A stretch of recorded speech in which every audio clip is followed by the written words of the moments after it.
This channel does not promote any violent, harmful, or illegal activities. All content provided by this channel is meant for an educational purpose only. টিভি9 বাংলায় খবর সম্প্রচারের পর অবশেষে ফতোয়া তুলে নিলেন প্রধান শিক্ষিকা।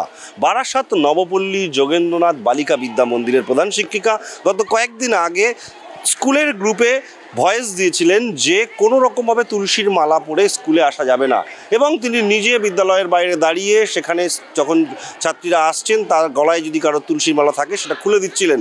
এই রকম একটা ভয়াবহ পরিস্থিতি হয় যা টিভি9 বাংলায় দেখানো হয়, এবং তারপরই রাজনৈতিকভাবে প্রশাসনিকভাবে নানা রকম চাপ আসতে শুরু করে প্রধান শিক্ষিকার ওপরে। যদিও তিনি বলছেন যে তিনি নিজে কৃষ্ণ ভক্ত, সেই কারণে তুলসীর মালা ছিঁড়ে গিয়ে যদি কারোর পায়ে লাগে সেই সতর্কতা থেকে তিনি এটা করেছিলেন, কিন্তু তিনি এখন আর এই বিধিনিষেধের মধ্যে রাখতে চান না বা থাকতে চান না। তিনি এখন বলছেন, পুনরায় প্রেস কনফারেন্স করে তিনি জানিয়ে দিলেন যে এই বিদ্যালয়ের ছাত্রীরা যারা যেরকমভাবে যে পোশাকে আসতে চায় সেই পোশাকে আসতে পারবেন। আগামীকাল 19 তারিখ 6 থেকে 12 পুরো স্কুল আছে।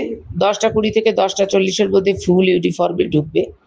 গলায় তুলসীর মালা, হাতে কানে কিছু পরে ঢুকবে না, তুলসীর মালা পরে ঢুকবে না, ফোন নিয়ে আসবে না। ফোন যদি এনেও থাকো আমাদের কাছে জমা দিয়ে যাবে। আমি সোশ্যাল মিডিয়ায় বিভিন্ন জায়গায় দেখছি, খবরে দেখছি, আমার যে কথাটা আমি যে আঙ্গিকে বলেছিলাম, যে ভাবনা থেকে বলেছিলাম, তার একটা অপব্যাখ্যা মনে হয় হচ্ছে। আমি নিজেও কালকেও বলেছি আমি ঠাকুর ভক্ত।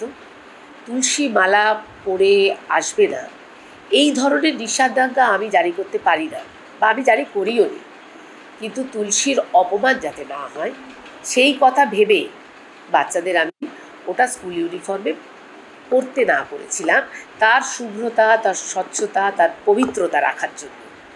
কিন্তু সেটার যে এই বৃহৎ রূপ নেবে বা বিভিন্ন জায়গায় এইভাবে গিয়ে উপস্থাপিত হবে, এর জন্য আমি দুঃখিত এবং লজ্জিত।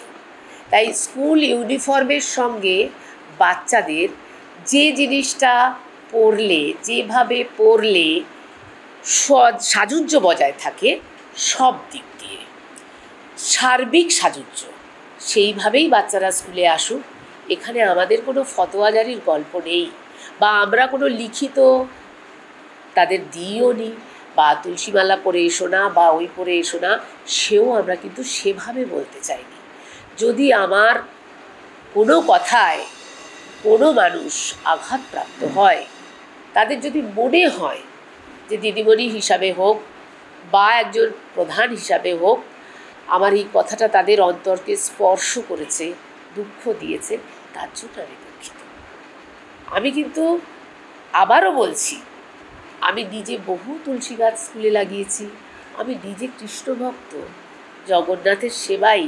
তাই বাচ্চাদের কাছে আমার মেসেজটা ছিল এই রকম যে তোমরা ইউনিফর্মের সঙ্গে পরে আসলে যে পবিত্রতা হানি হতে পারে, বা একটা তুলসীমালা ছিঁড়েছে আরেকটা যদি ছিঁড়ে যায় তাহলে সেটা এই বাল্ক ব্যাপারের মধ্যে দিয়ে পদদলিত হবে, এই ব্যাপারটাকেই আটকানোর জন্য আমার বলা। এর মধ্যে আমি অন্য কোনো রকম যে অপব্যাখ্যার দিকে জিনিসটাকে নিয়ে আমি আমার বক্তব্য রাখিনি। যদি সত্যিই কাউকে মর্মাহত করে থাকে এই বিষয়টা, তাহলে আমি তো খুব লজ্জিত এবং দুঃখিত। এই কারণেই যে আমার ছাত্রীরা আমার সন্তান, তারা আগামী প্রজন্ম, আমার অভিভাবক অভিভাবিকারা আমার সম্মানীয় বর্ধিত অংশ, এটা আমি সবসময় বলি। আমি চাই না অভিভাবক অভিভাবিকাদের মধ্যে, ছাত্রীদের মধ্যে, কিংবা সমাজ মাধ্যমের মাধ্যমে এই একটা ছোট কথার এত বিকৃতি হয়ে এইরকম জায়গাটায় যাক। আমি নিজেই এই বিষয়টাকে রদ করার জন্য আমি অনেক হস্তক্ষেপ করে আপনাদের ডেকেছি, অনেক ভাবনা চিন্তা করে আপনাদের ডেকেছি। এই বলতে ইউনিফর্মের সঙ্গে কে কী পরে আসবে সেটা তার ব্যক্তিগত ব্যাপার এবং তার পারিবারিক ব্যাপার। এ ব্যাপারে আমাদের কোনো আর না, তারা কি পরে আসবেন সেটা একদম তাদের পরিবারের ওপর আমি ছেড়ে দিলাম, তাদের ভাবনা চিন্তায় আমি ছেড়ে দিলাম। এখানে আমার কেন সারা প্রতিষ্ঠানের কারণ কোনো আপত্তি নেই। না, আমার তো আগেও আপত্তি ছিল না। আমি তো আগেও বলেছি আমার কিন্তু কোনোদিন আপত্তি ছিল না, কিন্তু এখানে বিভিন্ন ছেলেমেয়েরা পড়ে তো, মেয়েরা মারামারি করে সেটা ছিঁড়ে কারোর পদপিষ্ট হচ্ছে, সেইটা যখন আমার কাছে রিপোর্ট হয় আমার খারাপ লাগে, ভক্ত মানুষ হিসাবে আমার খারাপ লাগে, সেই কারণে আমার বলা ছিল। কিন্তু তার যে এরকম বৃহত্তর ব্যাখ্যা হয়ে যাবে এটা কিন্তু আমি ভাবতে পারিনি। আমার এই সাধারণ চিন্তাধারা, আমি শিক্ষিকা, আমার চিন্তাধারাটা অনেক ট্রান্সপারেন্ট, এই একটা ট্রান্সপারেন্ট চিন্তাধারায় যে এত বড় একটা বিষয় হয়ে যাবে, তোলপাড় হয়ে যাবে মিডিয়া, এটা কিন্তু আমি ভাবিনি। ভাবলে আমি এই ব্যাপারে কোনো আলোচনাই করতাম না। আমি গার্জিয়ানদের ডেকে আগে তাদেরই বলে দিতাম যে আপনারা আসুন, আমার সঙ্গে বসুন, যেটা বাচ্চাদের সঙ্গে ইউনিফর্মে যায় আপনারা সেভাবে পাঠাবেন যাতে তার মান আর ভারটা বজায় থাকে। এর বাইরে আমার কিছু বলার নেই। তুলে নিলেই তো আর হবে না, তুলতে হবে তো সেইভাবে, সবাইকে জিজ্ঞাসা করে তারপরে তো করতে হবে জিনিসটা। বিষয়টা দাদা এমনি আমাদের রাজ্যের যে পরিস্থিতি দেখা যাচ্ছে, মাদ্রাসা মুসলমানদের যে এক্সট্রা একটা বিষয় আছে, হিন্দুদের তো কোনো সিস্টেমই নাই। তারপরে এই যে পড়াশোনার জন্য যে তুলসী মালাটা যে বিষয়টা, এটা তো ন্যাচারাল, দেখা যাচ্ছে কোনো একটা বাচ্চাকে ছোটোবেলার থেকে দিয়ে বসে আছে।